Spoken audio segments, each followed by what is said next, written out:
Okay, if we look at our first example here, they simply give us a graph. And it says to locate the extrema for the graph y equals f of x.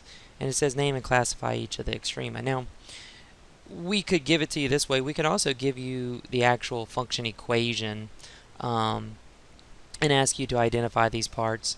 And in that case, at this point, I would only want you to graph that function and try to identify them visually, or use some graphing calculator tools to help you come up with that answer, and we'll discuss those in the next video. Later on in your mathematics, you will probably learn how to mathematically identify these things, but right now our focus is just really visual and using our graphing calculator. So you can see here we've been given the picture of the graph, and so first and foremost, we should be able to tell that based off of the fact that we have arrows here implying that it's going to negative and positive infinity, that there's not going to be any absolute minimums or absolute maximums where there's one singular point that is the absolute highest or lowest point on the graph. And so anytime we see that, we say that it increases or decreases without bound. It's going on forever, and so there is no absolute. Now, that brings us into our minimums and maximums. And so at this point, we can clearly see that the point negative 2, 4, and I'll just mark it with a little point.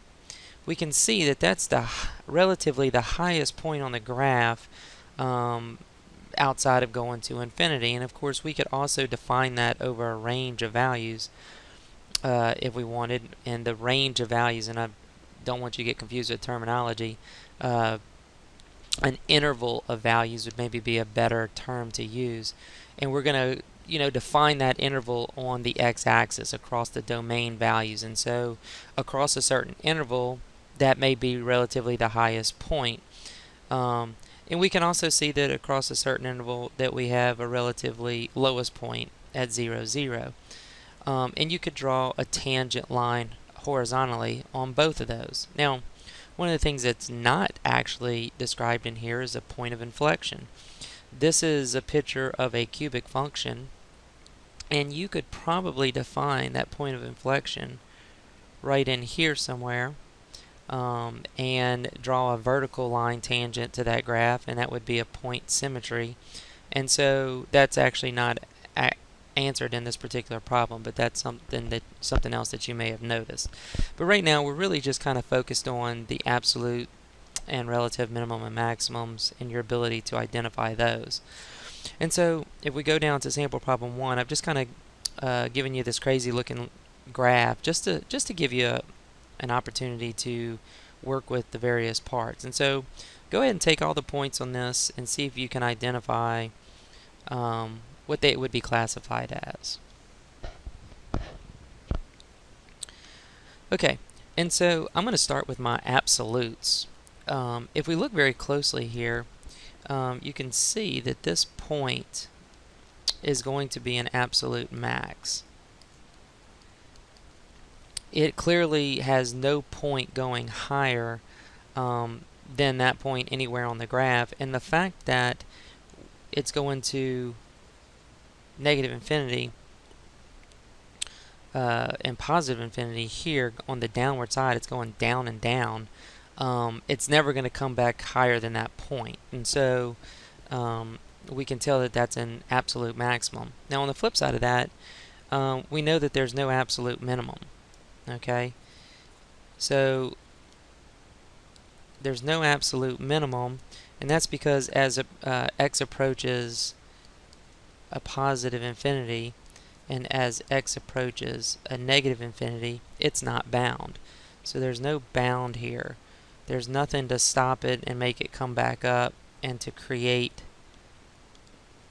that definite low point. And so we'd say that there's no absolute minimum.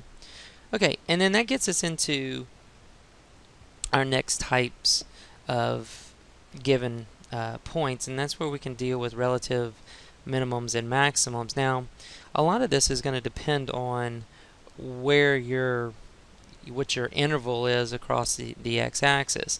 And you can see that if we just use the whole graph right here, that this point and this point are at the same height. They're both at the 1 on the y-axis, and so those are relatively the highest points on the graph other than the absolute max. Now, a lot of that would depend on what interval we were asking you, but in general, you can see what a relative max is. Okay, and then on the flip side of that, if you're comparing the low points, you can see that this one is clearly lower than this point over here, and so this would be your relative minimum. Now let's keep in mind, if I were to say predefine the interval and it was only from 0 to positive infinity, then our relative minimum would be different because of the interval that I'm looking at the points at. And so a lot of the relative minimums and maximums will be dependent upon if you're looking at the whole graph or the whole viewing window given to you, or if maybe you're just looking at a small part of it. And so, but that's just a basic overview of your definitions of minimums and maximums. Okay.